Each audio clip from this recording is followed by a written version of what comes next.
যাগা সেসব কথা শুনে আপনাদের কোনো লাভ নেই। আপনারা বরঞ্চ আমার চায়ের দামটা দিয়ে চলে যান। ও আচ্ছা, তা আপনি যদি ফ্রান্সের ভাষা পারেন, আপনি যদি এত শিক্ষিত হন, তাহলে আপনার এত কষ্ট করার কি দরকার? এই চায়ের দোকানদারি করার কোনো দরকার আছে? আপনি তো ভালো জায়গায় জব করতে পারেন, অনেক টাকা পাবেন। আমি এই চায়ের দোকান করে প্রতিদিন 10,000 টাকা ইনকাম করি। আর প্রতিদিন 10,000 টাকা ইনকাম করলে হিসাব করে দেখুন তো মাসে কত টাকা আসে। মাসে আসে 3 লাখ টাকা। তাহলে আমি এই 3 লাখ টাকা রেখে আমি কেন 10, 20, 50,000 টাকা দামের চাকরি করব? তাছাড়া আমি এখানে আলহামদুলিল্লাহ ভালো আছি। ওইসব চাকরি বাকরি এগুলো আপনাদের জন্য। আপনারা অনেক শিক্ষিত মানুষ, আপনারা অনেক পড়ালেখা করছেন, আপনাদের চাকরি দরকার, ওইগুলো আপনাদের জন্য। আমার আর চাকরি টাকরির দরকার নেই, আমি এখানে অনেক ভালো আছি।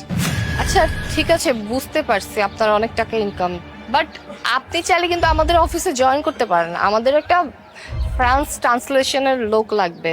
আমরা ভাষাটা আসলে বুঝি না, তো আমরাও একটা লোক খুঁজতেছিলাম। বাহ বাহ বাহ বাহ, খুবই চমৎকার।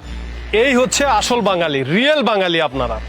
কিছুক্ষণ আগে যে দোকানদার ভাই ইংলিশে কথা বললো, তাকে কি ধরনের পচান আপনারা পচাইলেন।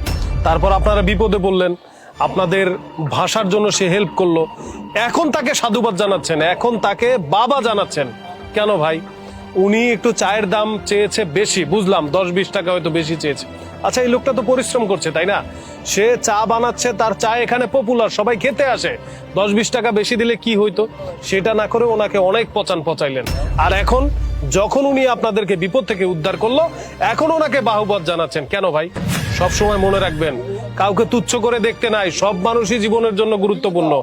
তাকে পচানোর পরেও সে কিন্তু আপনাদের হেল্প করেছে। তো একটা কথাই বলবো, কোনো মানুষকে তুচ্ছ করবেন না, সে দোকানদার হোক কিংবা রিক্সাওয়ালা হোক, সবাই কিন্তু মানুষ, সবাইকেই কোনো না কোনো সময় মানুষের প্রয়োজন। বুঝতে পেরেছেন? আসলে আসলে ভাই আমরা না বুঝতে পারি না, আই এম সো সরি। আর আপনাকে বলতেছি, প্লিজ আপনি কিছু মনে করবেন না, আমাদেরকে মাফ করে দিবেন।